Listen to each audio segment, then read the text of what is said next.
नमस्कार दोस्तों, Aditya educational class में आपका स्वागत है। आज हम यहाँ आप लोगों को बीएड डीएलएड से संबंधित पाठ्य योजना बनाना बताएंगे। जो भी छात्र बीएड या डीएलएड कर रहे हैं उनके लिए पाठ्य योजना बनाने में बहुत ही आसानी होगी। सबसे पहले हम ऊपर लिखते हैं आदर्श पाठ्य योजना। विद्यालय का नाम या संस्था का नाम, जिस संस्था में आपको शिक्षण कार्य करना है उस संस्था का नाम लिखते हैं। उसके बाद छात्राध्यापिका का नाम या छात्राध्यापक का नाम, जो आपका नाम होगा नाम अंकित करेंगे। दिनांक, जिस दिन यह पाठ्य योजना आपको पढ़ाना है या शिक्षण कार्य करना है उस दिन का दिनांक लिखेंगे। कक्षा 6 या 7 का है। कक्षा 6 वर्ग ए, विषय हिंदी, चक्र दूसरा, अवधि 36 में। यहाँ प्रकरण हमारा है बहादुर बेटा। सामान्य उद्देश्य का संबंध हमारा विषय से होता है। पहला सामान्य, बच्चों में हिंदी के प्रति रुचि जागृत करना। दूसरा, बच्चों में धाराप्रवाहगत तथा शुद्ध उच्चारण के साथ हिंदी एकांकी पढ़ना सिखाना।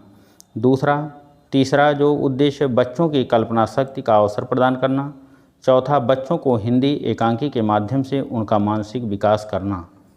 पाँचवां, बच्चों को हिंदी एकांकी के माध्यम से उनका चारित्रिक विकास करना।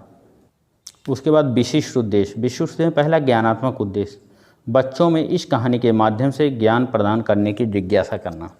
दूसरा, भावात्मक उद्देश्य, बच्चों में बहादुर बेटा नामक कहानी भाव अर्थ समझाने की कोशिश करना। उसके बाद सहायक सामग्री, कक्षा उपयोगी सहायक सामग्री। पूर्व ज्ञान, बच्चे महाभारत की कहानी की सामान्य जानकारी रखने या बहादुर बेटा नामक पाठ के बारे में सामान्य जानकारी रखने, ये भी लिखा जा सकता है। उसके बाद प्रस्तावना के प्रश्न, क्रम संख्या, छात्राध्यापिका क्रिया, छात्र या छात्रा क्रिया। पहला प्रश्न, पांडव कितने भाई थे? जो छात्र बताते हैं 5 भाई थे। दूसरा प्रश्न, पांचों भाइयों के नाम बताओ। युधिष्ठिर, भीम, अर्जुन, नकुल, सहदेव। अब तीसरा प्रश्न, अर्जुन के पुत्र का क्या नाम था? तो छात्र बताते हैं अभिमन्यु था। चौथा, अभिमन्यु कैसा बालक था? तो छात्र बताते हैं वीर बहादुर बालक था। पांचवा, किसी वीर बहादुर बच्चे की कहानी सुनाओ या वीर बहादुर पाठ के बारे में आप क्या जानते हैं। यहाँ समस्यात्मक प्रश्न हो जाता है, छात्र यहाँ मौन हो जाते हैं। उसके बाद उद्देश्य कथन, बच्चों आज हम लोग बहादुर बेटा नामक पाठ का रसास्वादन करेंगे।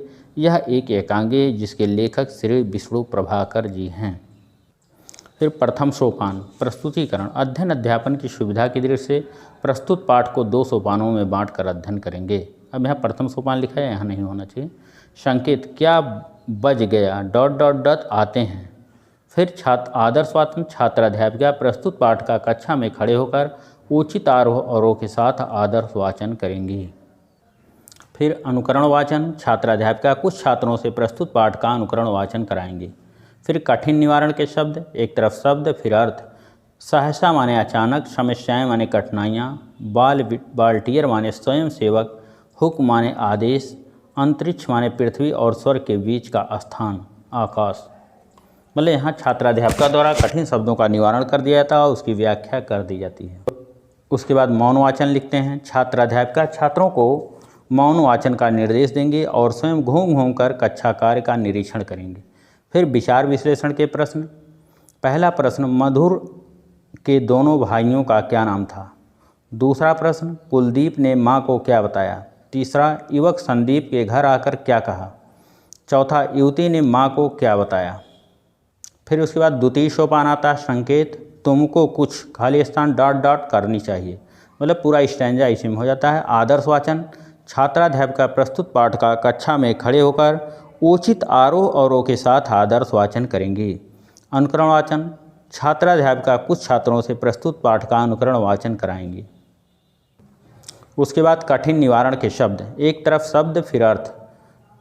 जोरो मतलब तेजी से, परेशानी माने मुसीबत, इकट्ठा माने एकत्र होना, घर माने मकान। मतलब यहाँ छात्राध्यापिका द्वारा प्रस्तुत पाठ के मीनिंग कठिन शब्दों का निवारण करते हैं, उसकी व्याख्या कर दी जाती है।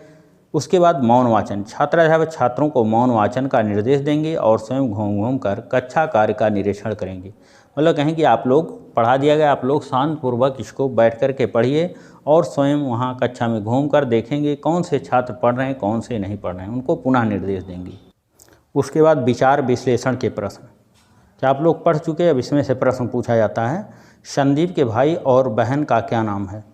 दूसरा, कुलदीप ने माँ को कैसा समाचार सुनाया। तीसरा, एकांकी के कौन से संवाद आपको अच्छे लगे।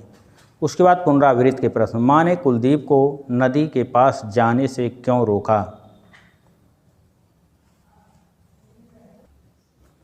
दूसरा प्रश्न, संदीप को क्या हुआ था। तीसरा, रेड क्रॉस वालों ने माँ से संदीप के बारे में क्या बताया। उसके बाद श्यामपटकार। श्यामपटकार छात्रों से उतारने के लिए कहते हैं, ये उतारा नहीं जाता है, यहाँ ये गलत तरीके से लिखा गया, उसी में हो जाता है, यहाँ नहीं लिखना है। उसके बाद गृहकार दिया जाता है। गृहकार कि बच्चों घर से लिख कर लाना। ट्रक को देखकर मधुर ने अपनी माँ से बाढ़ पीड़ितों के बारे में क्या कहा।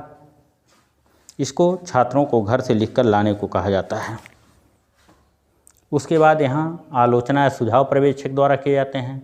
यहाँ लिख दिए जाते हैं कि आपके शिक्षण कार्य में क्या कमियाँ हैं, क्या अच्छाइयाँ हैं, जिससे छात्राध्यापक इसको देख करके अपने शिक्षण कार्य में सुधार ला सकें। Thank you class. दोस्तों, ये वीडियो आपको अच्छा लगे तो इसको लाइक कीजिएगा, सब्सक्राइब कीजिएगा, अपने दोस्तों में शेयर अवश्य कीजिएगा। धन्यवाद।